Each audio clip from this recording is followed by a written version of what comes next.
Hey guys, good morning. Happy Thursday. So, this morning, instead of talking about Bible study, I really want to talk about this book, you guys. I'm on chapter 15 of this book, and this is so phenomenal. There's honestly, I'm listening in the car and then I'm coming back and reading it and highlighting and stuff. There there is so much in this book I want to share. I'm just going to say go read it. Go read it, go read it, go read it. If you think deliverance is something that you are interested in, that you want to know more about, you guys, Derek Prince is so good in this book when he's talking about deliverance and how it like he takes everything directly back to, okay, well, what did Jesus say? Well, directly back to the Bible. And he talks about how Jesus did, demons. He never did ministry without without evicting demons. And then gosh, the part, I know chapter 9 absolutely blew me away. Chapter 12 blew me, like, it's all blowing me away. The stories, even, okay, Derek Prince, if you don't know, he's passed a long time ago. He's really started his ministry right after the Great Depression. And maybe not like during the Great Depression. And one of the things he was talking about yesterday, one of the chapters I was reading yesterday was how demons come in. And okay, I'm going to be going live. Once school starts next week, I'm going to be going live every day at 9 a.m. weekdays after school drop off so that I can do Bible study and this and just, you can, do good things on TikTok live. So, yeah, but the demons coming in, you guys, people don't realize how very, very simple and easy it is for a demon to gain access to you. And that's how people get thousands of them. One of the stories he told was about a girl getting just trapped in her grandmother's cupboard, like the door closed and she was hiding. They were playing hide and go seek and she got caught in her grandmother's cupboard for like less than a minute. Okay, she was screaming, she got let out. That entered a demon of claustrophobia in her, that fear for less than a minute.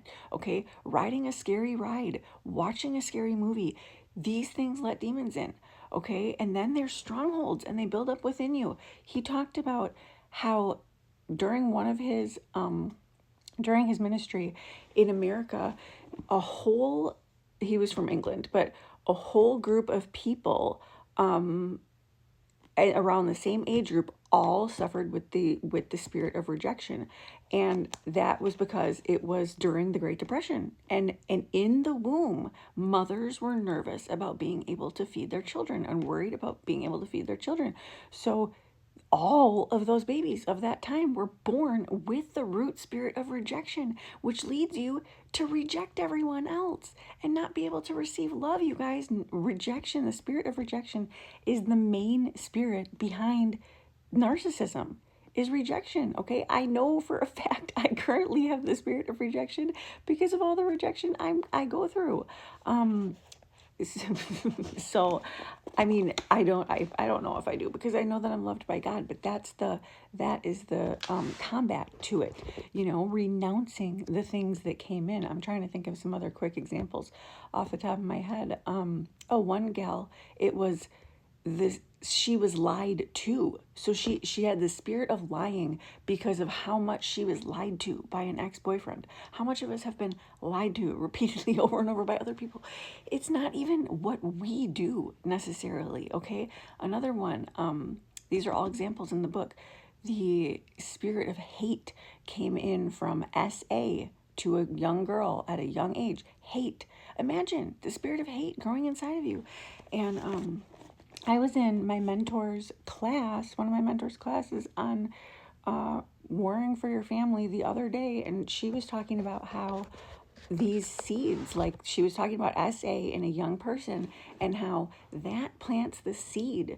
That is the devil. That is the devil operating through the perpetrator to plant the seed in a, let's say, a 5-year-old little girl of hate and of lust and of perversion and of all of these things. And this poor little victim doesn't even know she was just planted with all of these seeds, okay?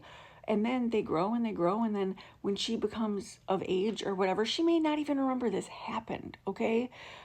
It may be repressed. So she may not even know to go after it. Like, and then she may either, that when with SA, they become one of two things. It's either you become super promiscuous yourself because you think that that's the only way to get someone to love you, or you become super rejection, I'm not letting anyone in, this is, no love, blah, blah, blah. Like, these are roots of stuff that, everyone, we just need to be aware of the spiritual realm and the things that can happen and come in so very easily. And even Derek Prince, minister, deliverance minister for a lot of years, he talks about his own 3 demons of his own that break off of him. The first is how he discovers deliverance. And then the next 2 in the book so far are when just things that left him as he delivered other people.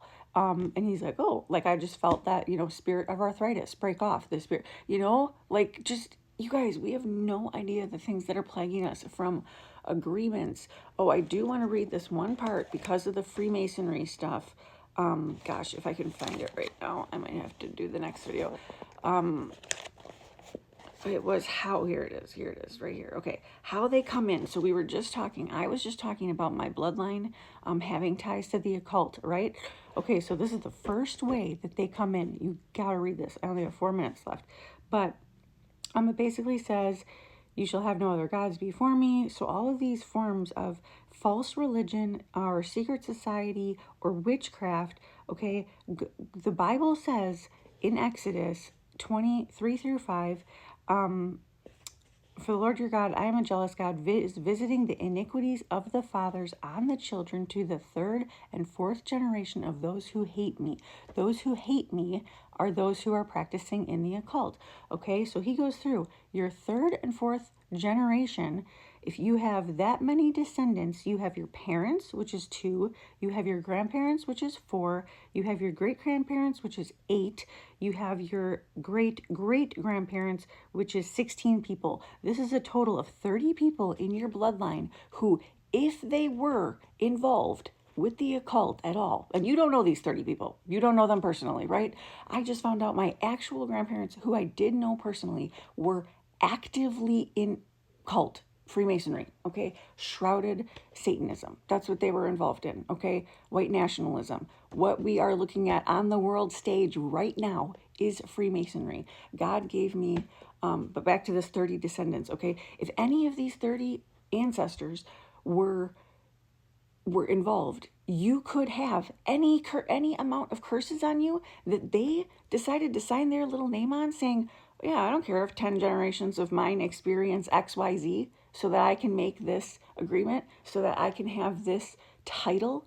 Like, this is why they make these agreements, and they don't care. They're never going to meet you 10 generations later. These are people who are operating in the occult, okay? So you also have to realize this in your enemies and people who hate you and people who are demonically oppressed. This is why I can't hate anyone, because I don't know what's in their past that is binding them up that they simply just are not aware of. Like, this is why we all need deliverance massively, because these 30 people were not us, yet we could be suffering any kind of spiritual affliction, okay, any kind of identity crisis, any kind of addiction, any kind of perversion, any kind of lust, any kind of rejection, any kind of eating disorder, any kind of cutting, like mutilating, self-harm, suicide. These are the things that they put on their ancestors because they don't care. You guys, it's real. And the last thing he showed me yesterday, which I'll go into another video maybe because I'm running out of time, was about the world stage and the people who are in the occult now, the children who are like the people who are now like around my age, 30s and 40s, on the world stage. And he was showing me how they're like born into it, born and bred into it. And this is just like, this is what we do. And they're doing ritual rites by the time they're 8, 9, and 10 to be in the Illuminati or whatever. And this is why they're just evil. And they're with it for life because of these secret societies. All right, love you guys. Get this book. I will link it below, okay?